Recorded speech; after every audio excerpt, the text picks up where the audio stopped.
I'd like to introduce a subject and publications that have to do with the subject of the Karmapa.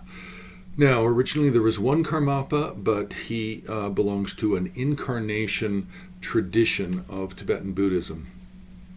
So up until the 1980s, there were 16 Karmapas. We now are in the situation where there are 2 Karmapas recognized by 2 different factions of the Karma Kagyu tradition.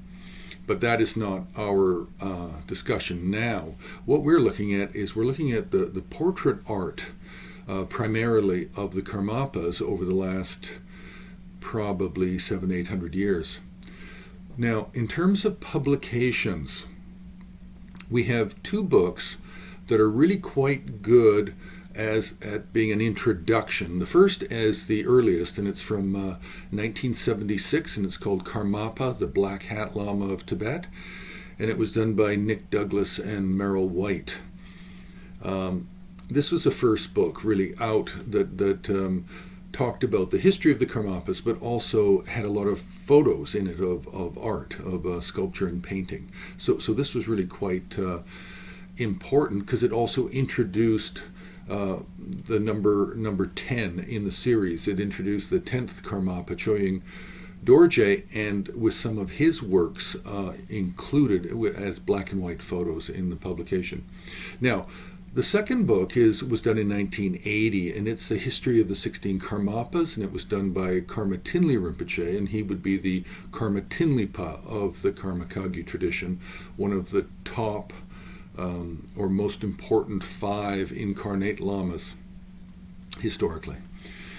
Now, the third book is more specific. Actually, the next 3 books are much more specific, and they are to do with the 10th Karmapa. So the publication is Riding a Huge Wave of Karma, the Turbulent Life of the 10th Karmapa, and it's by Irmgard Mengele, and it was published in 2012, but it's actually a PhD dissertation turned into a publication, and it is really excellent publication. Tremendous amount of information in this book. I have found it extremely useful in the study of the art of Choying Dorje, because Choying Dorje, the 10th Karmapa, is probably more famous for being an artist and creating a lot of known works that are in museums and private collections and temples to this day. Now, the next publication is the Black Hat Eccentric, Artistic Visions of the 10th Karmapa. Now, this is much more of a coffee table book. It's a Rubin Museum publication, and it has a number of different articles inside. Again, it is really quite excellent, but focused on the 10th Karmapa. And then we have a little bit more of a political analysis or historical, the 10th Karmapa and Tibet's Turbulent 17th Century, and that's by Karl Debreczeny and Tuttle. And that's a Serindia publication, 2016.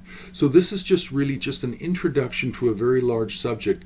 And yes, there are more books, but these are the main books that deal with Karmapa art, or art done by the 10th Karmapa, or a general overview of the subject of the Karmapas. So these are the main publications, but there are many others. I will look to see if there's something that I have left out, and I will be doing book reviews on some of these at a later point. So press the like button, you can subscribe, you can join HAR on Patreon, and you can also make a donation on the homepage of the HAR website.